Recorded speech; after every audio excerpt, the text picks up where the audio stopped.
മാറണം തന്നെ പറഞ്ഞ് നിർബന്ധിച്ച് എന്റെ മോള് ടോർച്ചർ ചെയ്തുകൊണ്ടാണ് അവള് മരിച്ചത്. അവരുടെ വീട്ടിൽ അടച്ചിട്ടിട്ട് പൊന്നാനിക്കൂടെ ഒരു കാർ വിളിച്ചു ചേർത്ത്. ഇവന് വിശ്വസിച്ചിട്ടല്ലേ എന്റെ മോള് ഇറങ്ങിപ്പോടാ. സ്നേഹമല്ലോ, ഒത്തിരി കൊല്ലായി സ്നേഹമായിരുന്നു.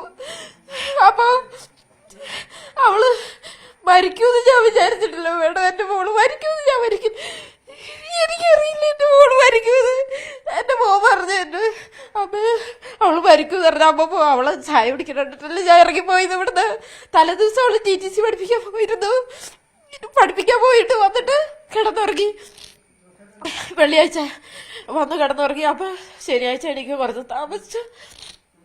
ഇവിടെ ഒരു മേശയുണ്ട് ഞങ്ങൾക്ക്. അവളവിടെ നിന്ന് ചായ കുടിക്കണിട്ട് ഞാൻ 10 മണിയായപ്പോ ഇറങ്ങിപ്പോയത്.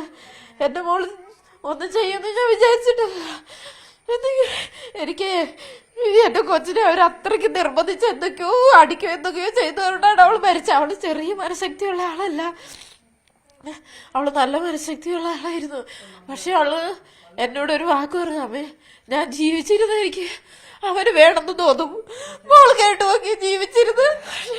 ഞാൻ പറഞ്ഞു മോനെ അമ്മയുണ്ടല്ലോ അവനുണ്ടല്ലോ എന്നൊക്കെ പറഞ്ഞു. അവളുടെ മനസ്സിൽ അവനായിരിക്കും കുറച്ച്. ചിലര് സ്നേഹിക്കുമ്പോ ജീവൻ കൊടുത്ത് സ്നേഹിക്കും പറഞ്ഞ് കൊടുത്തില്ലേ. അവരത് മനസ്സിലാക്കിയില്ലല്ലോ.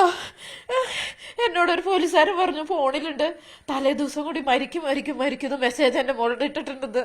അപ്പൊ അവൻ തിരിച്ച് മരിക്കടിന്ന് മെസ്സേജ് ഇട്ടിട്ടുണ്ടെന്ന് ഇന്നലെ വന്ന ഒരു പോലീസുകാരൻ എന്നെ വിളിച്ച് മാറ്റി നിർത്തി പറയാ. അപ്പൊ അവര് ദുഷ്ടനല്ലേ, ദുഷ്ടനല്ലേ അവൻ.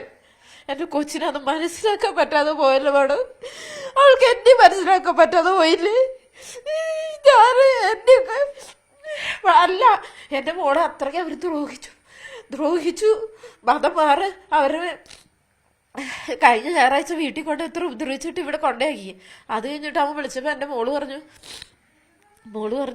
ഓ റമീസ് ഇനി നീ ഇങ്ങോട്ട് വാ, എന്റെ വീട്ടിൽ വന്നു ഞാൻ കല്യാണം കഴിക്കാൻ നോക്കാന്ന് പറഞ്ഞിട്ട് ഇവൻ പിന്നെ വ്യാഴാഴ്ച ഈ കൊച്ചു അങ്ങോട്ട് നിരന്തരം വിളിക്കും. എന്താ അവൾക്ക് മാനസികം പോലെ ആയി എന്ന് എനിക്ക് തോന്നുന്നു.